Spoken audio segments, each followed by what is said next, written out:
সুপ্রিয় দর্শক শ্রোতা, পৃথিবীতে চলছে তৃতীয় বিশ্বযুদ্ধের দামামা। ইরান ইসরায়েল চলছে পাল্টাপাল্টি হামলা। লেবানন যুদ্ধবিরতি দেওয়ার পর আবার যুদ্ধে নেমেছে ইসরায়েল আমেরিকা। এদিকে পাকিস্তান ভারত সীমান্তে চলছে গোলাগুলি। জানিয়ে দেব আমাদের হাতে থাকা সর্বশেষ আন্তর্জাতিক আপডেট বাংলা সংবাদ। শুরুতেই থাকছে সংবাদ শিরোনাম, এরপর জানাবো বিস্তারিত। সীমান্তে 54 সন্ত্রাসী নিহত, একক সংঘর্ষের সর্বোচ্চ সাফল্য পাকিস্তানের। আরো থাকছে ইয়েমেনে আটক ইসরায়েল সংশ্লিষ্ট জাহাজে মার্কিন বিমান হামলা। সন্ত্রাসীরা আবার কাশ্মীরকে ধ্বংস করতে চায়, জানালো মোদি।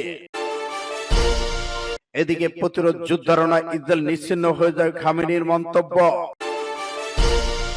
ভারত ও পাকিস্তান সীমান্তে সেনাদের মধ্যে আবারও গোলাগুলি।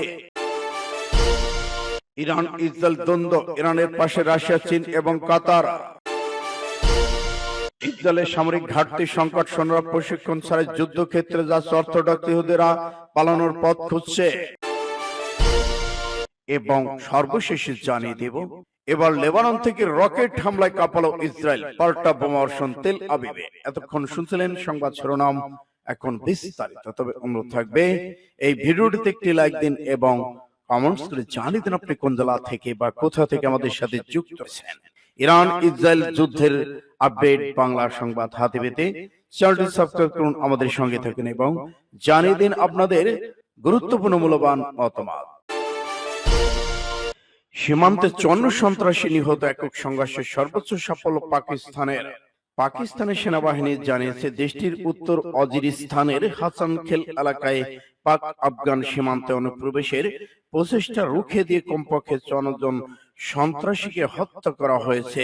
এই ঘটনায় সন্ত্রাস বিরোধী অভিযানে ইতিহাসে সংঘর্ষের সর্বোচ্চ সাফল্যের রেকর্ড বলেও দাবি করেছে পাকিস্তান বাহিনী। খবর জিও নিউজের। রোববার দেশটি আইএসপিআর এক বিবৃতিতে জানায় 25 থেকে 27 এপ্রিল রাতের মধ্যে পাকিস্তান নিরাপত্তা বাহিনী হাসানখেল এলাকায় অনুপ্রবেশের চেষ্টা লক্ষ্য করে দ্রুত সন্দিষ্ট প্রতিরোধমূলক হামলা চালায়। এতে অনুপ্রবেশকারী 54 জন খারিজি নিহত হয়েছেন। উল্লেখ্য, পাকিস্তান সরকার রাষ্ট্রীয়ভাবে খারিজি শব্দটি নিষিদ্ধ। তেহরিক তালিবান পাকিস্তান টিটিপি সদস্যদের বোঝানো ব্যবহৃত হয়। বিবৃতিতে আরো বলা হয়েছে, সংঘর্ষ শেষে নিরাপত্তা বাহিনী নিহত সন্ত্রাসীদের কাছ থেকে বিপুল পরিমাণ অস্ত্র, গোলাবারুদ, বিস্ফোরক উদ্ধার করেছে।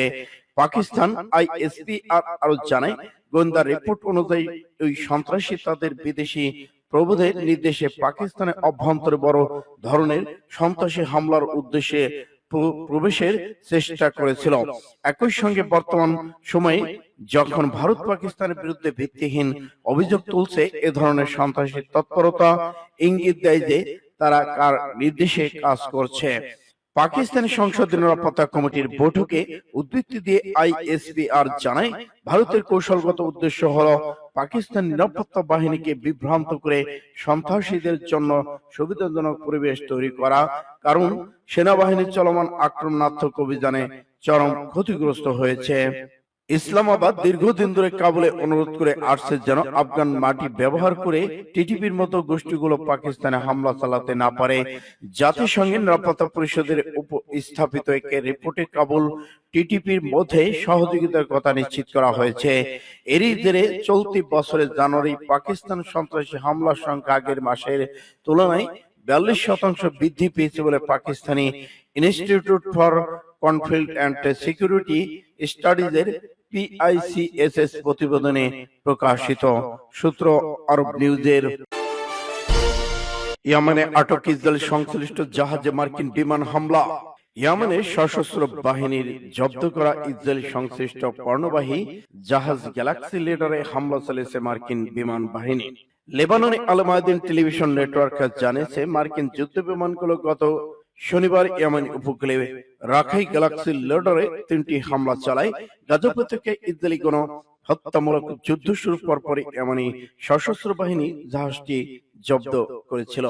গাজায় ফিলিস্তিনদের সমর্থনের অভিযানের অংশ হিসেবে ইয়েমেন একটি ব্রিটিশ কোম্পানির মালিকানাধীন বাহাবা পতাকাযুক্ত এবং জাপানি পরিচালিত শব্দটি জব্দ করেছে, যার আংশিক মালিকানা ইসরায়েলি টাইকুন আব্রাহাম 2023 সালে 19 নভেম্বর লোহিত সাগরে হেলিকপ্টার বাহিত ইয়েমেনি অভিযানে এই জাহাজটি জব্দ করা হয়।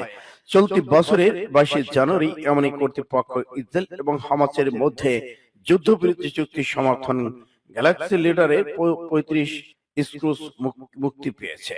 এদিকে ইয়েমেনে আনসারুল্লাহ হুতি গত 7 মার্চ ইসরায়েলকে সতর্ক করে বলেছিল, যদি 4 দিনের মধ্যে গাজায় মানবিক সহায়তা প্রবেশের অনুমতি না দেওয়া হয় তবে ইসরায়েল সংযুক্ত জাহাজের বিরুদ্ধে নতুন করে সামুদ্রিক অভিযান চালানো হবে। তাদের এই হুমকির মধ্যেই মার্কিন বিমান হামলার ঘটনা ঘটল। সূত্র পাস টুডে MAR।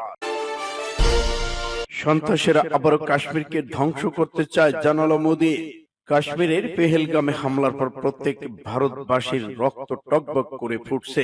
সংকটের এই সময় সবাইকে ঐক্যবদ্ধ থাকতে হবে, কারণ সন্ত্রাসীরা আবারও কাশ্মীরকে ধ্বংস করে দিতে চায়, এমনটাই বলেছেন ভারতের প্রধানমন্ত্রী নরেন্দ্র মোদী।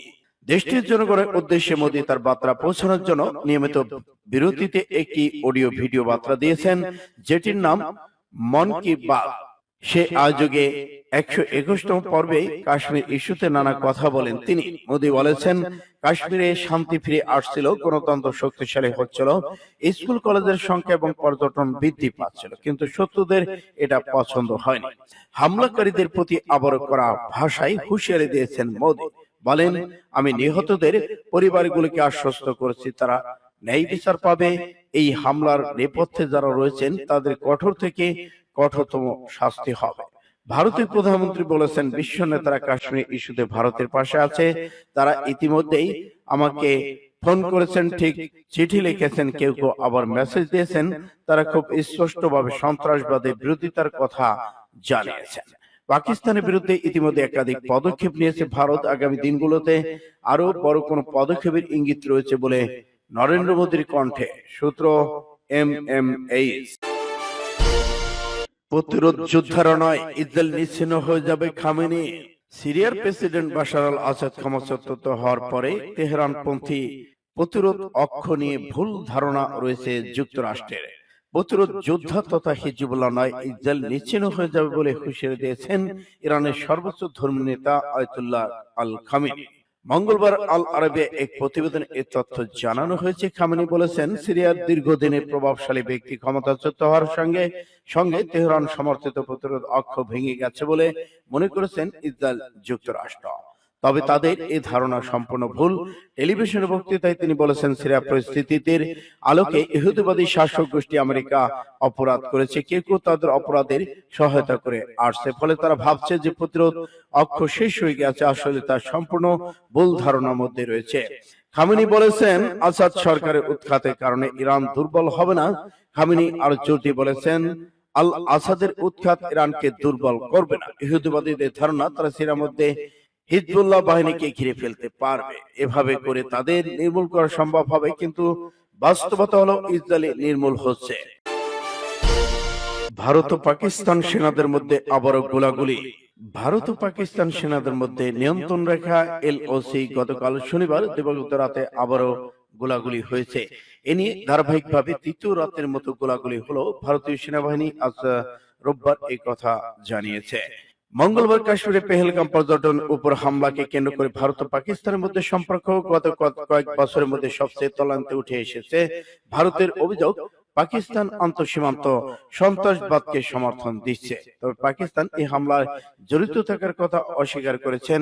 এ নিয়ে ভারতের যে কোনো পদক্ষেপ বিরুদ্ধে পাল্টা ব্যবস্থা নেওয়ার ঘোষণা দিয়েছে দেশটি। পহেলগাম হামলায় 26 জন নিহত হওয়ার পর দায়ী ব্যক্তিদের খুঁজতে ভারতীয় নিরাপত্তা বাহিনী বড় ধরনের অভিযান চালাচ্ছে। ভারতীয় পুলিশের দাবি, পলাতক বন্দুকধারীদের মধ্যে 2 জন পাকিস্তানি নাগরিক রয়েছে। আজ রোববার ভারতীয় সেনাবাহিনী দাবি করেছে, নিয়ন্ত্রণ রেখা পাকিস্তান সেনারা বিনা উস্কানিতে গুলি ছুড়ছেন, জবাবে ভারতীয় সেনা পাল্টা গুলি ছুড়েছেন। এভাবে চলছে পাল্টাপাল্টি গোলাগুলি। পেহেলগামের ঘটনার দিল্লি ইতিমধ্যেই দুই দেশের মধ্যকার ঐতিহাসিক সিন্ধু পানি বন্টন চুক্তি স্থগিত করে দিয়েছেন ভারত। পাকিস্তানের সঙ্গে তাদের প্রধান স্থল সীমা বন্ধ করে দিয়েছে, কূটনৈতিক সম্পর্ক কমিয়েছে এবং পাকিস্তানি ভিসা প্রত্যাহার করেছে।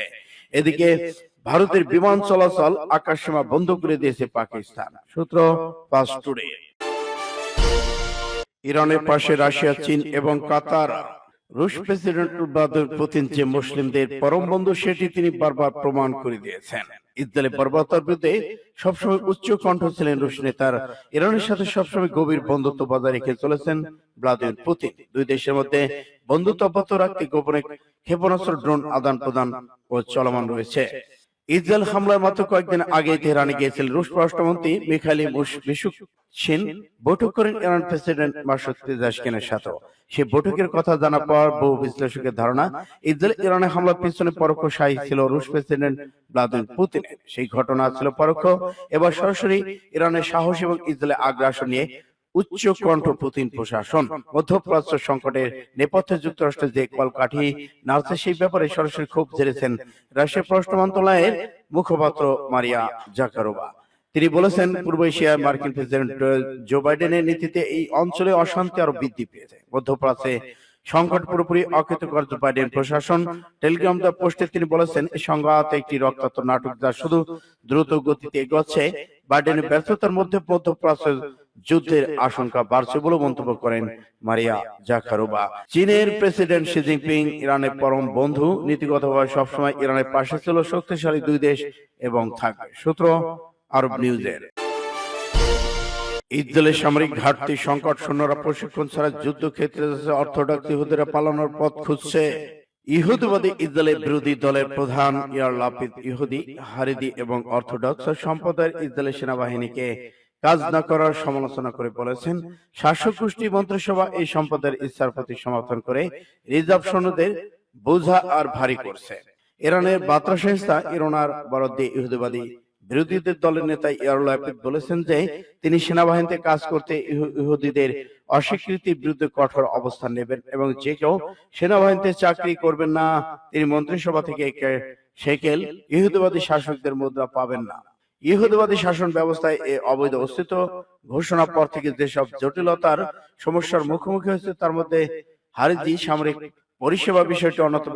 এটি ইসরায়েলের শাসক গোষ্ঠীর ডানপন্থী বামপন্থী রাজনৈতিক নীতির মধ্যে বড় ধরনের রাজনৈতিক সমস্যা সৃষ্টি করেছে। এছাড়া বিষয়টি অধিকৃত অঞ্চলগুলো ধর্মনিরপেক্ষ অর্থোডক্স ইহুদিদের মধ্যে গভীর ফাটল সৃষ্টি হয়েছে। তারা যুদ্ধক্ষেত্র থেকে পিছু হটছে বলে জানা গেছে। ধর্মনিরপেক্ষ বামপন্থীরা হারিদি বাধ্যতামূলক চাকরি করতে বাধ্য করতে চায়, কিন্তু ডানপন্থীরা তাদের সমর্থন করায় তাদের তা করতে বাধ্য করতে অস্বীকৃতি জানায়। এদিকে নাফতালির মতে ইসরায়েলি সেনাবাহিনী বর্তমান 20,000 সৈন্যের অভাব রয়েছে।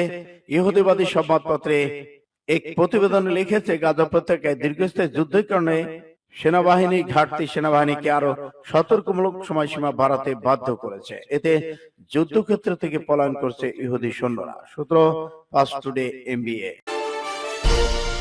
এবার লেবানন থেকে রকেট হামলায় কাঁপল ইসরায়েল, পাল্টা বোমাবর্ষণ তেল আবিবের। লেবানন থেকে ইসরায়েলের দফায় দফায় রকেট হামলা চালানো হয়েছে। ইসরায়েল সেনাবাহিনী জানিয়েছে, গতকাল তারা লেবানন থেকে উত্তরে ইসরায়েল সীমান্ত নিক্ষেপ করা 3টি রকেট প্রতিহত করেছে। খবর আল জাজিরা। ইসরায়েলের আর্মি রেডিও জানিয়েছে, লেবানন থেকে নিক্ষেপ করা কমপক্ষে 5টি রকেট শনাক্ত করা হয়েছে। এর মধ্যে 3টি রকেট প্রতিহত করা হয়েছে এবং 2টি লেবানন ভূখণ্ডের ভেতরে পড়েছে বলে জানা গেছে।